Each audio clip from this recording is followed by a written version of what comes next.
Bonjour à tous, ici Paul Ponceau pour un nouveau podcast YouTube. Et ce podcast YouTube est sur les origines cachées de la musique. Et les origines cachées de la musique, c'est tellement intéressant, c'est tellement différent de ce que l'on peut imaginer, que c'est un des podcasts qui m'a vraiment fait le plus plaisir à tourner. Et vous verrez que c'est connecté à la Tartaria, que c'est connecté à des humanités parallèles, qu'il y a énormément de liens. Et on parlera aussi de comment la musique a été détournée, transformée, manipulée. Mais avant de continuer, je voulais vous rappeler, chers auditeurs, que l'on organise le vendredi 23 janvier 2026 de 18h30 à 23h30 un cours en ligne et en direct sur les sociétés secrètes et leur impact dans le quotidien. Et là, on donnera des informations nouvelles, notamment sur des sociétés secrètes qui existent depuis la fin de l'apogée de la Tartaria et qui ont été mises en place par les entités non humaines et qui continuent de nous régenter aujourd'hui via divers systèmes de croyances. On parlera aussi de l'ordre noir qui est connecté au ciblage et qui est connecté au Men in Black. Donc c'est vraiment un cours en ligne inédit avec de nombreuses informations nouvelles. Le dimanche 25 janvier 2026, de 13h à 18h, on organise une conférence visite guidée à Paris sur une thématique hyper intéressante. C'est la thématique de la réincarnation. Et dans cette visite guidée conférence, on verra comment la notion de réincarnation a été cachée aux masses et on verra comment la réincarnation est une réalité absolue et comment les cycles d'incarnation, réincarnation sont manipulés par les entités non humaines via la notion de karma. On parlera de la connexion entre la réincarnation et Saturne et on parlera des cités astrales et de leur lien avec les entités de la fausse lumière. Donc ça sera vraiment une visite guidée conférence inédite et le lieu de rendez-vous, c'est devant le métro Edgar Quinet, ligne 6, boulevard Edgar Quinet, Paris 14e, le dimanche 25 janvier 2026 à 13h. En fonction, donc là, après, une fois que tout le monde s'est donné rendez-vous, on ira dans un café avec possibilité de se restaurer.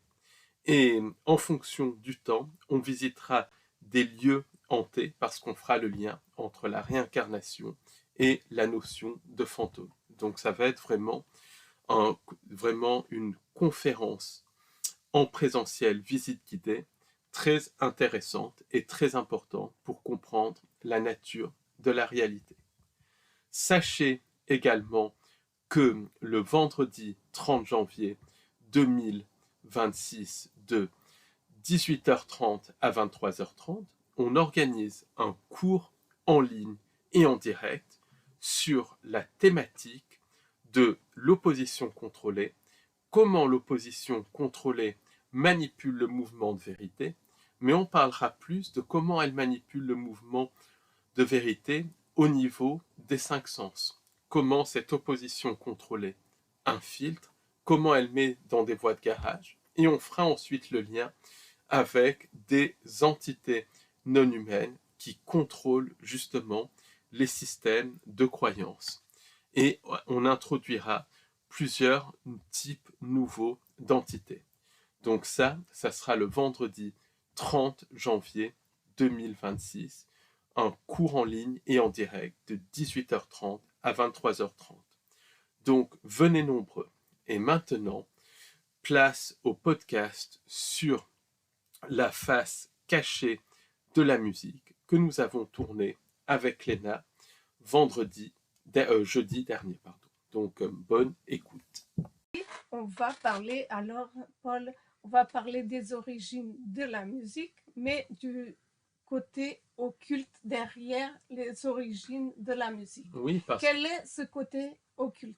la musique, c'est déjà quelque chose qui est intrinsèque à l'humain. Donc l'humain composait toujours de la musique. Du reste, à l'époque de la Tartaria, la musique était prédominante. La musique était connectée aux soins. Elle était connectée à énormément de choses. Et on est des êtres créateurs et c'est ce qui nous différencie de beaucoup d'êtres non humains, beaucoup d'entités non humaines qui participent au système de contrôle. Par exemple, les humides, dans leurs lettres, les humides qui sont connectés à des sociétés parallèles, qui sont connectés aussi aux Pléiadiens et aux États 2. Donc on fera un cours très bien, une conférence très bientôt sur YouTube sur les Pléiadiens parce que c'est hyper intéressant. Les humides qui sont connectés aux Pléiadiens, aux États 2 et aux entités non humaines, par exemple, ils le disent eux-mêmes dans leurs lettres que dans l'art, ils sont incapables de l'art, incapables de musique. D'ailleurs, ils n'ont pas de cordes vocales, mais même pour l'art en général, ils en sont incapables. Pourquoi? Parce que l'humain a cette conscience et cette capacité créatrice qui fait que l'on est des êtres créateurs. Et l'art est issu de nos capacités créatrices. Donc c'est quelque chose qui est intrinsèque.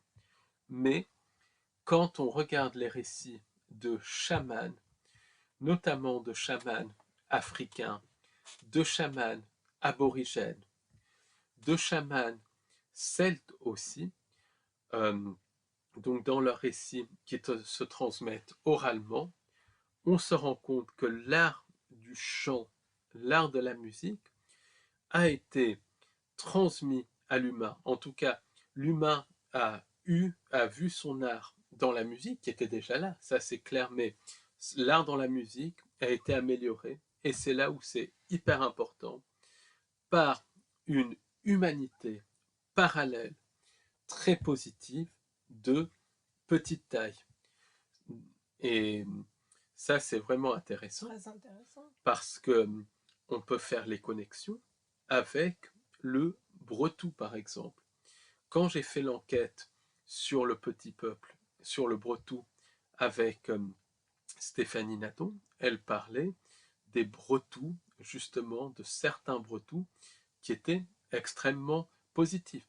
Pas positifs en tant que sauveurs, mais extrêmement positifs. Et ça confirme justement les témoignages de ces chamans qui parlent d'êtres de petite taille, positifs, qui venaient littéralement les aider et les former pour perfectionner l'art du chant, l'art de la musique. Tu ne penses pas que c'est une forme de communication entre ces humanités parallèles, par exemple? C'est une forme de communication.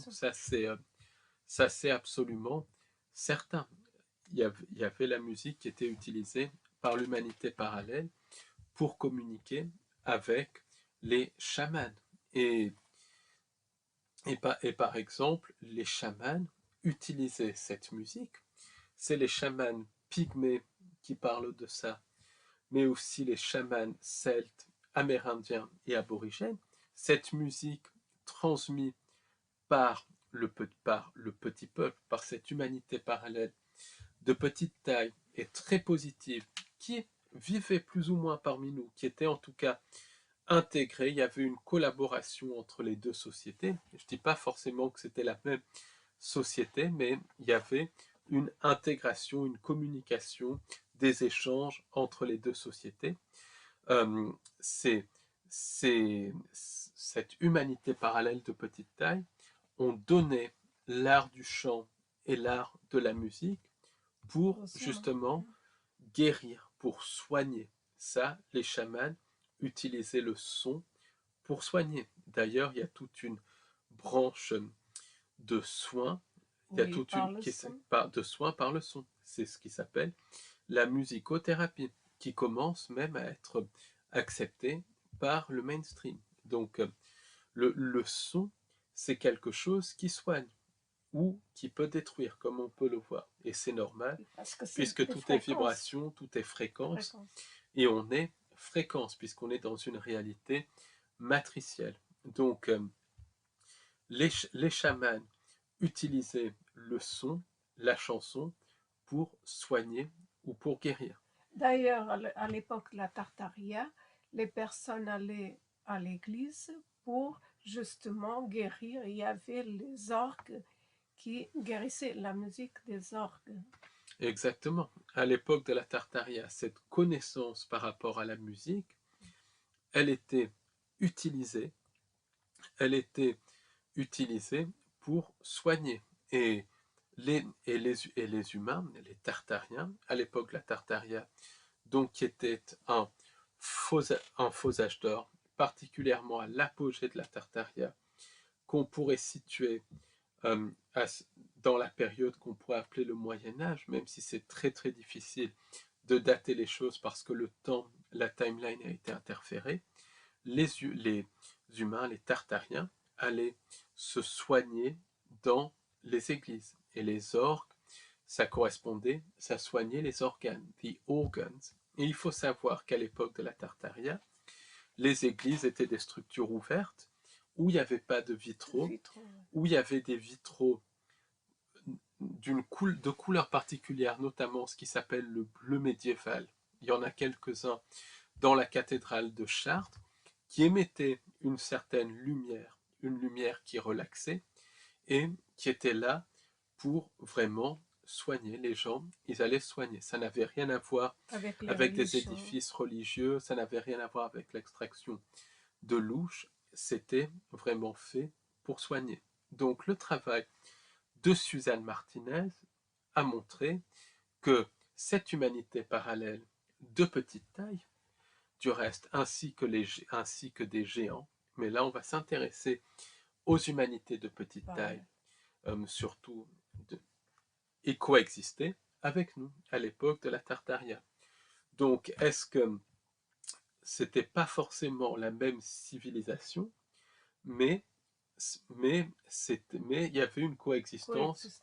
Il y avait une coexistence il y avait une Tu penses coexistence parmi nous. maintenant il n'y a plus ou il y a des endroits où il peut y avoir Ah, bien une évidemment, certaine coexistence? il y a une certaine coexistence. Par exemple, les Amérindiens, euh, ils savent ils savent très bien qu'il y a cette humanité parallèle de petite taille. C'est tout le travail de Robin Munchato. Simplement, et on va le voir pourquoi, cette humanité parallèle de petite taille, euh, elle a fui et elle nous craint, puisque, voilà, je vais expliquer pourquoi un petit peu plus tard, mais cette humanité parallèle de petite taille, elle est là. Les Bretous, c'est exactement ça. Du reste, dans le Val-de-Marne, dans les Hautes-Alpes, mais aussi dans certaines régions de Suisse, de l'Isère, du nord de l'Italie, les gens continuent de croiser les Bretons, l'humanité de petite taille, Mais en même fait, en Belgique et en Angleterre.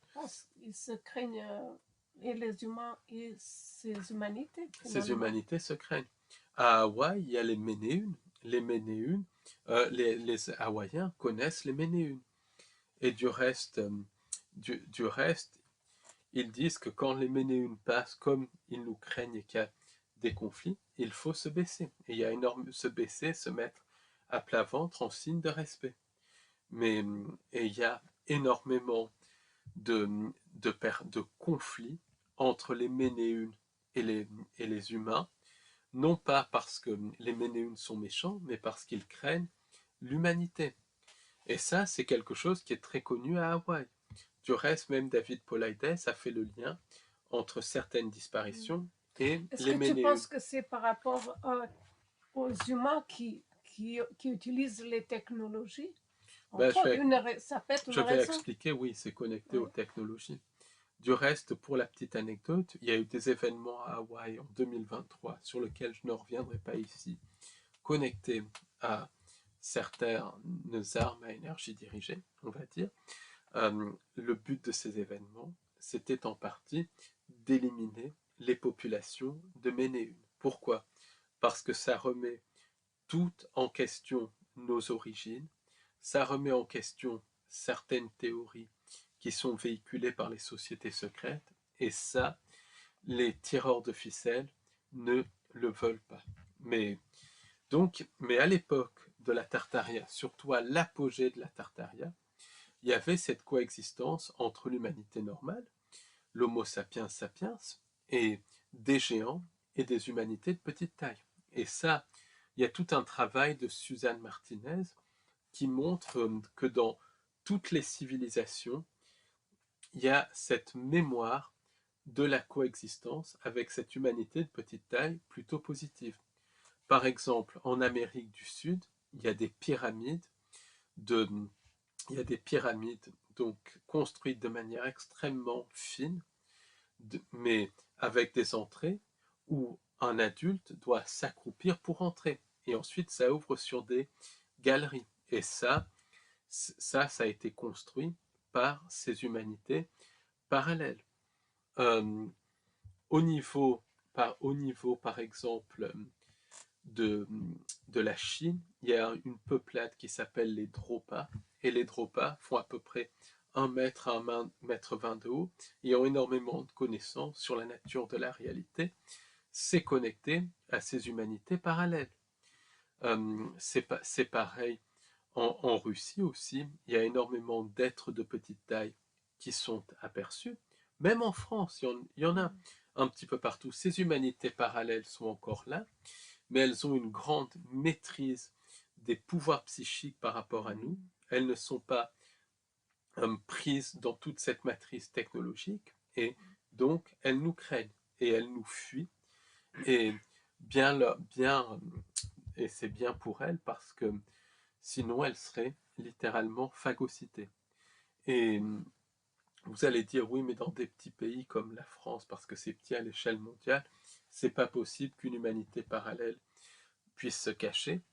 Dans les Hautes-Alpes, on connaît quelqu'un qui a cherché à apercevoir un loup depuis 20 ans. Il n'en a jamais vu. Il en a vu un une fois, quand il ne le cherchait même pas, en passant avec sa voiture. Et les loups, il y en a des centaines dans les Hautes-Alpes, et dans toute cette région, c'est très très rare de les croiser. Les ours des Pyrénées, il y en a près de 100, c'est pareil.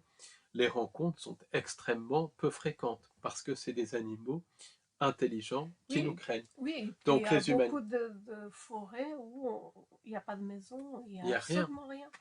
Et les humanités parallèles, elles nous craignent. Et elles ont la même intelligence que nous, ou beaucoup plus. Elles ont des pouvoirs psychiques très développés. Il y a une connexion aussi avec la Terre creuse, les galeries de la Terre creuse. Et donc elles se cachent, mais elles se montrent quand elles veulent se montrer. Et ces humanités parallèles, et ça c'est vraiment une constante, sont toujours associées au chant et à la danse. Par exemple, dans le folklore celte, qui n'est pas du folklore, les fées dansaient et chantaient. Alors, dans certains cas, la musique de fées soignait, guérissait. Dans d'autres cas, les gens qui écoutaient la ronde des elfes étaient abductés, ou croyaient passer une nuit avec les fées et les elfes, et en fait passaient 100 ans et finissaient par mourir dans une autre dimension. Alors pourquoi il y a deux types de choses? Parce qu'il y a l'humanité parallèle qui chante, qui excelle dans l'art et les constructions. Regardez les pyramides d'Amérique du Sud qui sont construites par cette humanité parallèle. C'est un truc magnifique. Et puis il y a les entités sans âme qui imitent l'humanité parallèle. Et qui vont faire la même chose, qui vont imiter imiter les musiques de l'humanité parallèle pour leurrer les gens et les capturer, parce que les entités sans âme, elles imitent. Elles sont capables d'imiter la forme humaine, d'où tout le cirque avec les galactiques, les pléiadiens et tout. Et elles sont capables aussi d'imiter des vrais êtres de lumière et des humanités parallèles, puisqu'elles peuvent imiter des humains ou des animaux. D'ailleurs, les arabo-musulmans l'avaient compris, puisqu'il parle des djinns qui étaient capables d'imiter. Donc, il y a la vraie musique des elfes, entre guillemets, la vraie musique de l'humanité de petite taille, qui soigne, qui relève, et il y a la fausse musique qui est une imitation, qui est faite pour leurrer, pour capter des personnes. Donc ça, c'est vraiment La fausse intéressant. musique, est-ce qu'il y aurait une sorte d'hypnose pour capter les gens? Elle hypnotise absolument. Elle hypnotise Comme absolument. les sirènes, dans des légendes, il y a les chants de sirènes pour justement faire prendre les gens dans la rivière, les faire noyer. Oui, mais enfin, en gros. Mais c'est pas des légendes, c'est des faits réels. Et en Afrique, du reste, ils sont absolument au courant que dans certaines étendues d'eau, dans certaines rivières, il y a des sirènes et il y a beaucoup de disparitions qui sont connectées aux sirènes.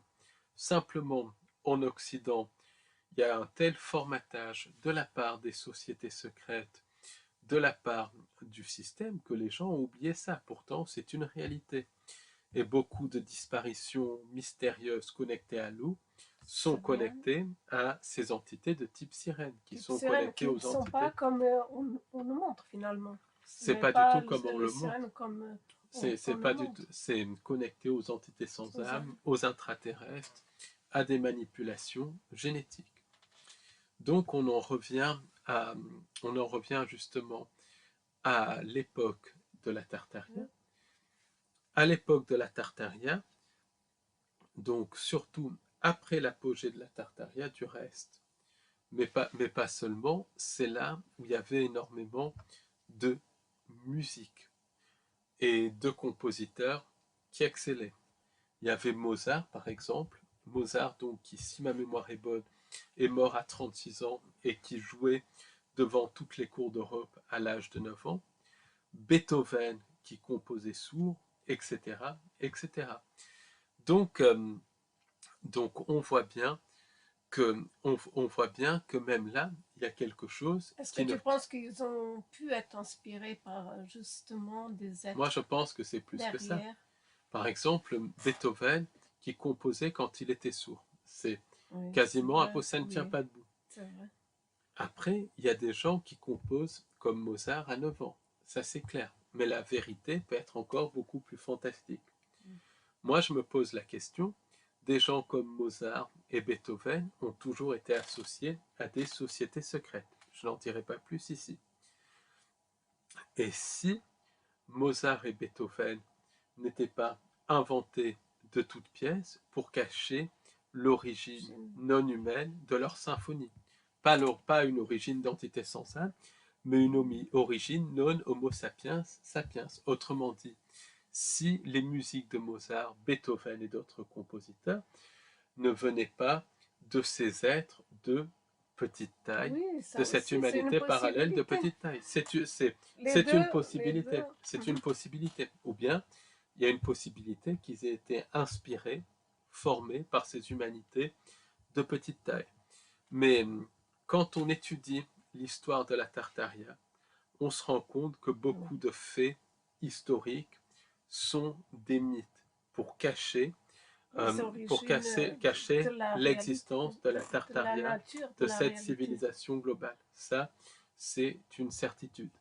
Quand on regarde les guerres napoléoniennes, quand on regarde les guerres d'indépendance américaine, la guerre de sécession, on se rend compte que beaucoup de faits ne tiennent pas la route, beaucoup de faits ne tiennent pas debout. On se rend compte que ces guerres sont connectées à la destruction de la Tartaria. On se rend compte que des personnes comme Napoléon c'est des généraux qui ont été élevés au rang d'empereur. C'est une marque en fait, qui a pu être incarnée par plusieurs généraux littéralement, qui tout simplement participaient à la destruction de la Tartaria. En tout cas, il y a énormément de flou autour du personnage de Napoléon. Par exemple, il y a en Bretagne une maison qui dit que Napoléon y est né. Il est censé être né en Corse. Il y a énormément de flou. C'est pareil pour Nikola Tesla. Nikola Tesla, rien ne prouve qu'il ait existé. Tout laisse à penser que Tesla a été utilisé pour justement présenter les inventions tartariennes au public et ensuite les enlever. Et ça marchait parce que les gens aiment bien cette idée du génie solitaire et tout. C'est ce qui se passe avec le parfum et tout. Donc, pour les grands compositeurs, moi je me pose la question, est-ce que des gens comme Mozart et Beethoven n'étaient pas des inventions pour cacher l'origine de leur musique, l'origine de l'humanité de leur musique qui est connectée aux humanités parallèles. Ou bien, comme tu dis, est-ce que Mozart et Beethoven n'étaient pas inspirés par ces humanités parallèles? Toujours est-il qu'à l'époque de la Tartaria, la musique, le son jouaient un rôle absolument énorme de dans le guérison. soin, dans la guérison, dans, dans, dans aussi tout simplement la civilisation, dans la construction. Quand on regarde par exemple les cathédrales, on se rend compte qu'elles ont été construites par cimatique, par l'utilisation de vibrations, par l'utilisation de sons qui peuvent littéralement donner forme à la matière. Tout ça, c'est connecté à la mémoire de l'eau, sur laquelle on va donner une conférence d'ailleurs le 13 Un cours en ligne. février, un cours en ligne le 13 février, donc de 18h30 à 23h30. Donc, inscrivez-vous parce que ça donc va être très ça intéressant. aussi, ça va être très très intéressant. Donc en fait, la musique et l'eau, ce sont deux c'est choses connecté. qui soignent en fait. C'est connecté puisque la musique réinforme l'eau, L'eau, littéralement. Et les Tartariens étaient au courant de ça. Les cloches à l'époque de la Tartaria, elles avaient un certain son qui justement, qui justement était fait pour réénergétiser, pour dynamiser les gens. Rien à voir avec les cloches qui cassent les oreilles maintenant. Puis, à un moment donné, au moment de l'apogée de la Tartaria, est arrivé le prédateur qui a modifié génétiquement le vivant, qui a renforcé le subconscient de l'humain, qui a manipulé l'humanité par les pensées intrusives. Le prédateur a aussi modifié génétiquement tous les êtres vivants, parce qu'il n'y a pas que les humains qui ont été génétiquement modifiés, pour justement mettre en place la prédation. Le prédateur est connecté à des araignées en forme d'araignée ou de poulpe. Ces araignées, ces entités en forme d'araignée ou de poulpe sont vues par certains abductés et certains survivants du programme spatial secret. Et cette information est confirmée aussi par les hypnologues. Toi-même, tu as vu? Oui, moi-même, j'ai vu un poulpe derrière la tête de quelqu'un. Exactement. Donc ça confirme bien cette présence d'entités en forme de poulpe avec beaucoup de tentacules.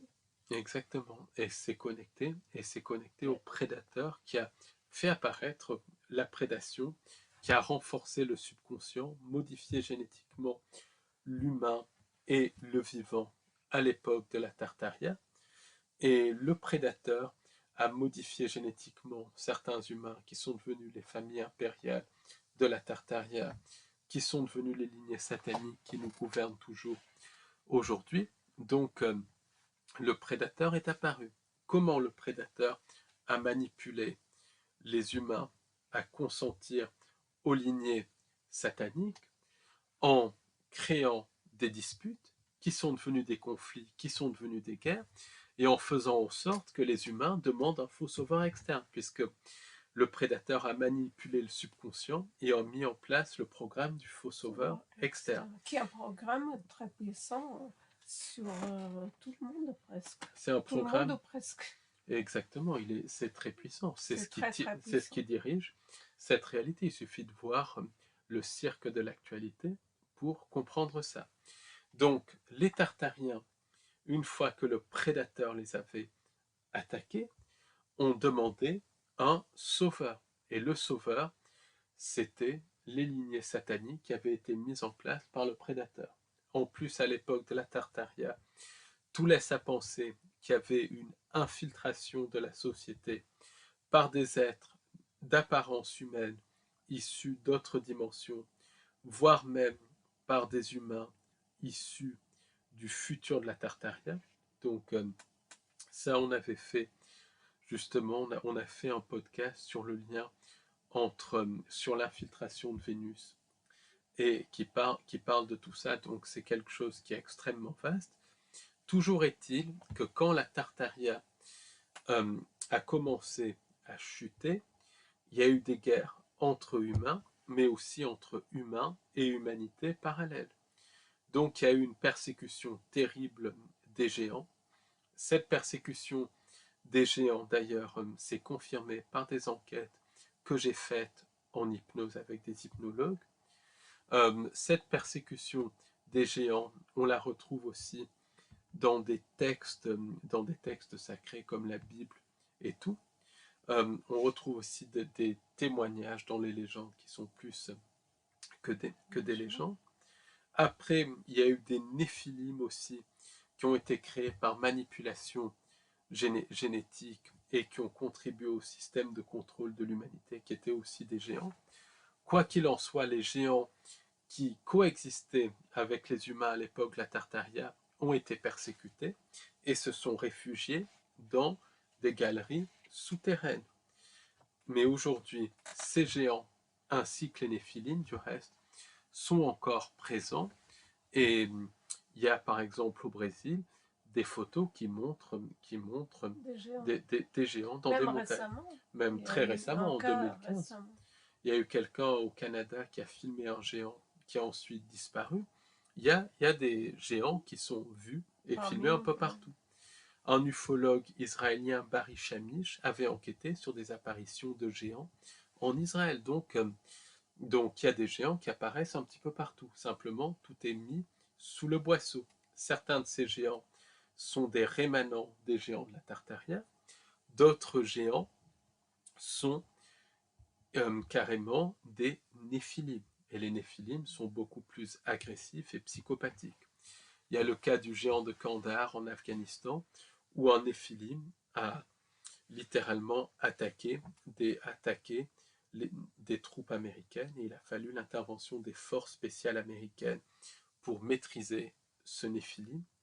Ensuite, toute cette affaire a été mise sous le boisseau et il y a beaucoup de disparitions dans des forêts en Alaska et sur la côte ouest américaine qui sont connectées aux néphilim. Donc les néphilim et les géants, c'est une réalité. Et on voit cette présence de géants. Quand on regarde les monuments tartariens, on voit la présence de géants. Donc les géants ont été persécutés. Et Claudio Nocelli parle de géants issus de la Tartaria qui sont réfugiés dans la terre creuse. Il a eu des contacts avec. D'ailleurs, il y a un livre très intéressant qui s'appelle Le Dieu qui fume. C'est justement les témoignages de Claudio. C'est pas Claudio Nocelli, Olaf Janssen. Olaf Janssen, pardon. Mais Claudio Nocelli, c'est plus récent. Olaf Janssen, c'est du 19e siècle, mais ça va dans le même sens. Hein. C'est des gens avec qui. Et le témoignage d'Olaf Janssen, ce qui est intéressant, c'est que ça parle justement. C'est un livre c'est un témoignage qui date du début du 19e siècle, ou du milieu du 19e siècle, je ne sais plus exactement, mais qui parle d'électricité, de technologies qui sont utilisées maintenant. Donc ça, c'était très clairement des géants qui avaient réussi à partir avec certaines technologies tartariennes. Donc il y a eu la persécution des géants, beaucoup ont été massacrés, mais heureusement, une partie ont survécu. Et il y a eu la persécution du petit peuple. Et ce petit peuple, cette humanité parallèle, ou ces humanités parallèles, se sont réfugiés dans des endroits peu habités, comme le Val Gaudemar, par exemple. Il y a beaucoup d'apparitions, mais aussi dans des galeries souterraines. Et ils se sont séparés de l'Homo sapiens sapiens et ont continué donc à se développer, mais de manière séparée.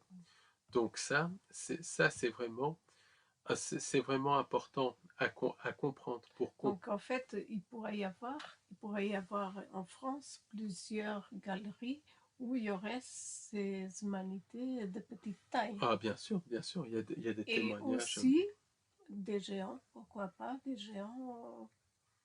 Il Des... faut rester ouvert Ah, d'esprit mais il y a des parce que témoignages.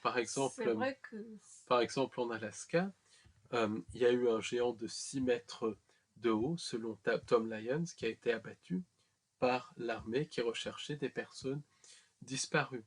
Deborah Hatswell parle justement d'apparitions en Grande-Bretagne, donc juste à côté de la France, d'humains de petite taille, autrement dit, du petit peuple. Après, certains représentants du petit peuple sont connectés à des entités sans âme.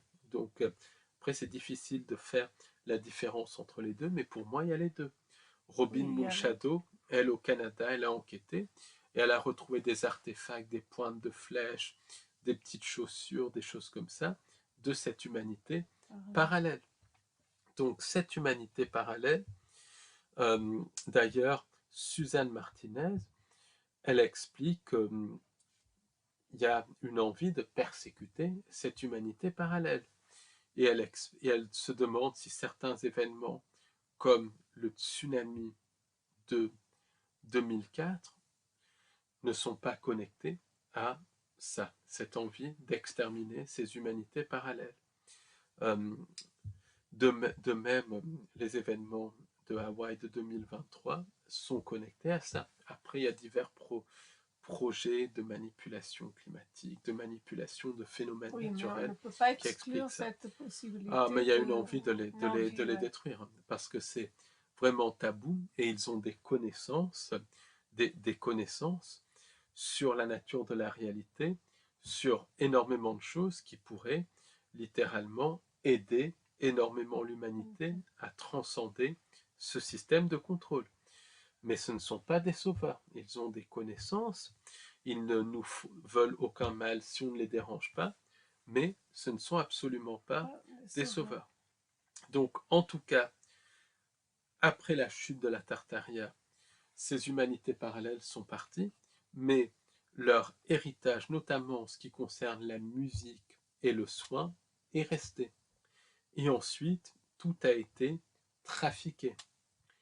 Ça, c'est évident. Quand il y a eu les restaurations, puisque quand la Tartaria, elle est arrivée à son apogée pour moi vers la fin de ce qui s'appelle le Moyen Âge. Et attention, c'est une hypothèse parce que la chronologie a été Oui, modifiée. puisque le temps, on ne peut pas vraiment dater de On ne toute peut pas façon. dater puisque le temps est manipulé, modifié, puisqu'on a une reprogrammation de timeline.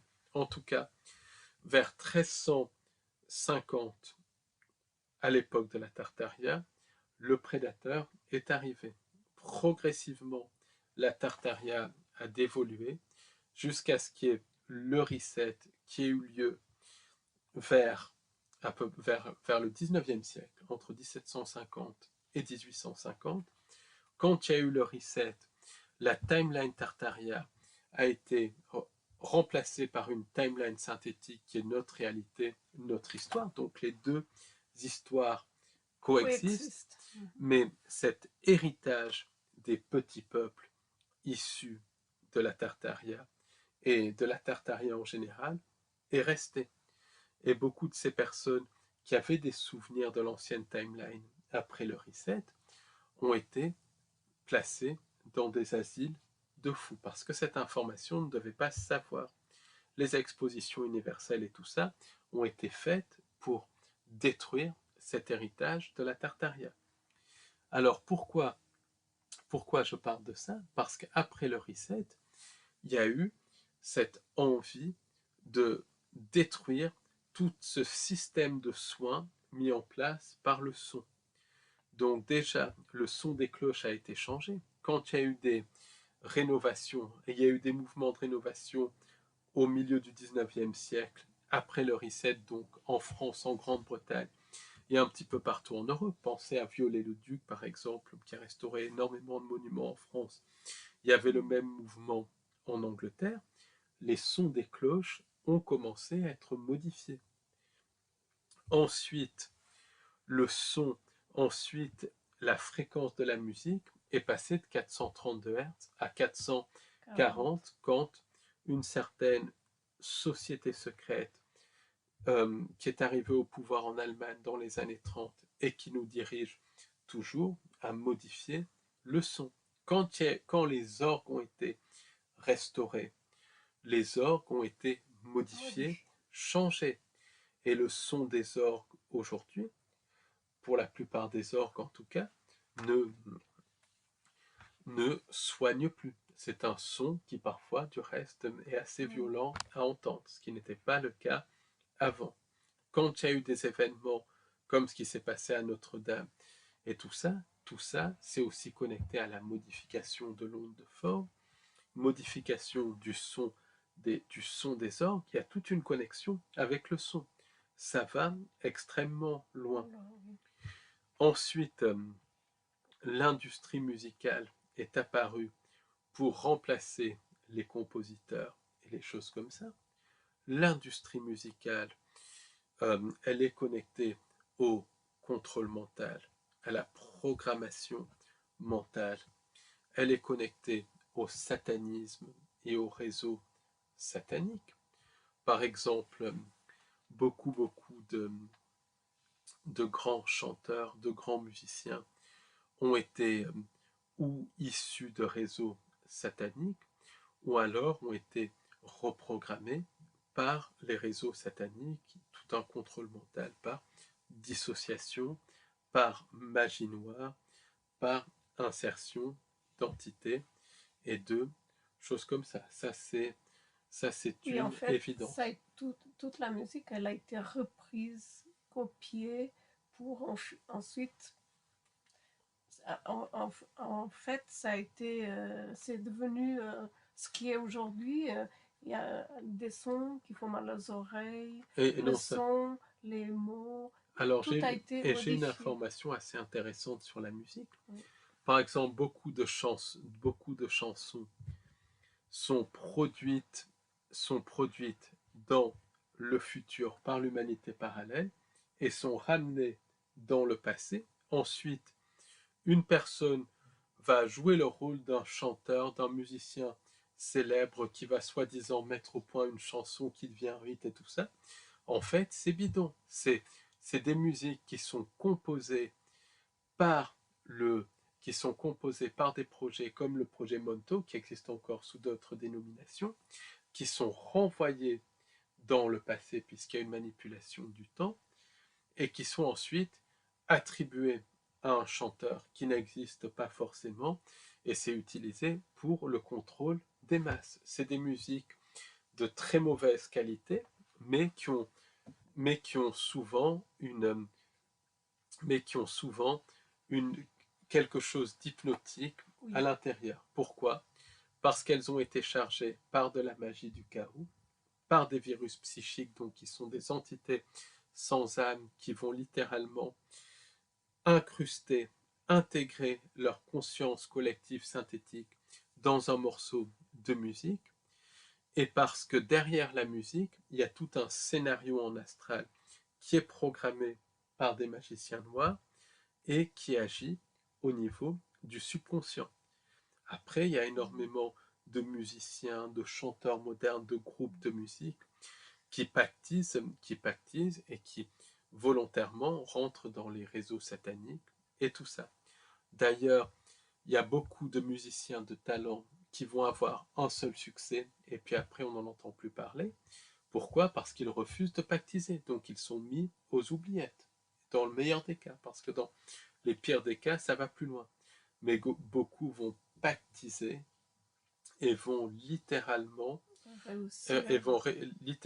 monter et être utilisés pour justement produire une musique qui va hypnotiser et participer à la manipulation, à la programmation des masses. Par exemple, et beaucoup de ces musiques ne sont même pas produites par eux, mais sont produites par littéralement des programmes comme le programme Montauk, qui est un programme ombrelle, qui est connecté à l'industrie musicale, qui est connecté à la culture populaire et les musiques sont chargées Oui, par c'est ça. des virus psychiques, par des entités non humaines et par des scénarios en astral. Donc ça va Est-ce que extrêmement loin. c'est à la même époque que les médias et la télé, etc. C'est Est-ce que c'est connecté, arrivé? c'est Oui, c'est connecté, connecté. c'est C'est à peu connecté. près à la Ben, c'est à même peu près époque. les, quand tout a été trafiqué. Donc c'est dans les années 30 que la musique a vraiment été trafiquée, 30, 40, même avant, mais moins. Dans les années 30-40, c'est là où est arrivé vraiment la presse de masse, où est arrivé après la télévision dans les années 50 et tout. Et C'est là à peu près maintenant, il y a des cette morceaux de période. musique qui sont composés par l'IA. L'IA Oui, va composer des morceaux de musique et là, c'est encore pire, c'est des morceaux qui sont artificiels, qui agissent sur le subconscient et qui mettent dans un état de transe et qui reprogramment le subconscient. Ensuite, dans les mondes des IA, il y a des entités sans âme qui s'incrustent aussi directement dans les morceaux de musique composés par l'IA. Il y a après des magiciens du chaos qui chargent ces morceaux de musique, donc c'est quelque chose qui va extrêmement loin et parce que malheureusement, il y a pratiquement que des vidéos maintenant faites par l'IA, il y a de plus en plus de vidéos qui est faite par l'IA, qui est absolument. faite. Et ça paraît pas, mais c'est vraiment quelque chose qui est très, très à la mode maintenant. C'est-à-dire que ça remplace. Voilà, ça remplace. Et ça, c'est quand même dangereux. Ça, c'est très dangereux. Et la musique aussi, c'est quelque chose c'est quelque chose qui peut vraiment élever la vibration et tout, ou littéralement la faire baisser parce que ça agit au niveau du subconscient, ça agit au niveau des systèmes de chakras, des systèmes énergétiques. Donc les belles musiques élèvent la vibration, mais les musiques qui ont été trafiquées vont littéralement faire Abaisser. diminuer, faire baisser la vibration. Parce que les gens ne se rendent pas compte de la puissance du son, par exemple. Par exemple, les Tartariens, selon certains chercheurs, utilisaient des énergies libres, mais aussi des énergies connectées au son pour bâtir certaines de leurs constructions. Après, il y avait aussi des sortes d'imprimantes 3D et tout. Mais voilà, il y a une connexion entre le son et certaines technologies de bâtissage. Le son peut être utilisé pour soigner, ça on en a déjà parlé, mais pour tuer. Il y a des armes soniques, par exemple, qui ont du reste déjà été utilisées, ça fait partie du mainstream, qui peuvent littéralement tuer et qui sont utilisées dans le ciblage en réseau. Ça, c'est du reste le b.a.-ba des, des armes utilisées par la société parallèle. C'est le bas du bas, mais c'est une réalité qui commence à rentrer dans le mainstream. Alors, les Tartariens aussi utilisaient du son pour enfermer, et ça c'est surtout après l'apogée de la Tartaria, quand la connaissance commençait à être cachée aux masses, euh, les, les, les sociétés secrètes tartariennes cachaient des artefacts dans des galeries souterraines. Et ces artefacts et ces galeries souterraines étaient ensuite refermées et les systèmes ne pouvaient s'ouvrir qu'avec le son. Par exemple, il y a des personnes qui ont été emmenées sous les pyramides par la société parallèle. Et j'ai des témoignages sur ça, et qui ont été utilisés pour leur voix, pour leur connaissance par rapport au son, pour ouvrir certaines portes, pour récupérer ces artefacts. Donc, Kathleen McCarlane rapporte un cas comme ça. Moi aussi, j'ai un témoignage de première main comme ça. Donc, le son est utilisé aussi pour ouvrir des portes, pour cacher, pour cacher certaines choses. Et le son peut aussi être utilisé pour ouvrir des vortex. Il y a une connexion entre l'énergie, entre comme le projet Montauk et le voyage dans le temps et l'industrie musicale. Le projet Montauk et tous les projets qui y sont associés fonctionnent par l'ouverture de vortex. Certains de ces vortex sont, selon John Whitberg et des survivants, de ces programmes ouverts par des technologies, mais ces technologies sont associées à de la magie noire ou au son, puisque le son est une vibration. Même les mots dans les incantations de magie sont des vibrations. Et le son va ouvrir littéralement ces portes dimensionnelles. Donc c'est quelque chose, voilà, le son, la musique, c'est quelque chose dont on ne parle pas, mais qui joue un rôle fondamental dans cette réalité. C'est un rôle qui est absolument, c'est un rôle qui est fondamental.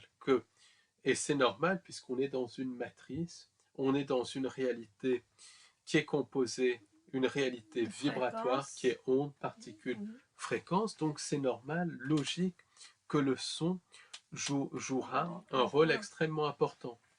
Donc quand on étudie ça, quand on étudie l'origine de la belle musique, de la musique classique, quand on voit comment la musique a été modifiée, manipulée, détournée de ses fonctions premières qui étaient de soigner, guérir, de nous ouvrir les portes d'autres dimensions, tout ça a été détourné. Les portes dimensionnelles ont été ouvertes, non pas pour nous aider, mais pour faire rentrer des entités négatives et pour utiliser des gens dans les programmes spatiaux secrets. La musique n'est plus utilisée pour soigner, mais pour dissocier, pour programmer, parce qu'il y a une programmation mentale qui se fait avec le son. On voit bien que tout a été inversé. La musique, le son qui ouvrait des vortex positifs, maintenant est utilisé pour ouvrir des vortex négatifs. Et c'est pour ça que c'est un sujet, la musique, le son, d'étude vraiment hyper important, parce que c'est un élément pour moi. Le son, la fréquence, la vibration, c'est un élément essentiel du système de contrôle des entités sans âme. Oui, et au quotidien. Et d'ailleurs, quand il y a des chansons populaires, par exemple des chansons qui arrivent d'on ne sait où et qui ensuite sont diffusées par les réseaux sociaux, par la radio, par d'autres choses, on se met à les fredonner. C'est presque naturel. Quand on fredonne quelque part, on consent à quelque chose. Et on consent au scénario en astral derrière cette musique. Je pense que dans toutes les musiques sont chargées, ou bien il y a aussi des musiques qui ne sont pas du tout chargées encore de nos jours et qu'on peut écouter tranquillement.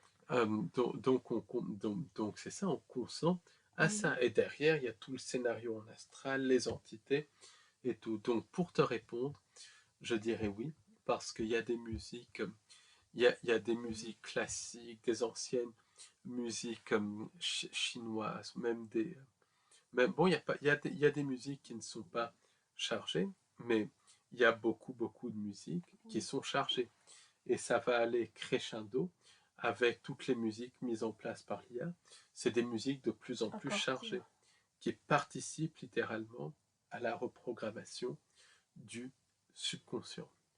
Donc, avec l'étude de la musique et du son, on ouvre encore un autre angle de recherche et soyez-en sûrs. Et c'est passionnant. Et encore pas dire hyper autre passionnant. C'est très passionnant, que ce soit la musique, que ce soit la mémoire de l'eau, dont Paul va faire un cours très bientôt.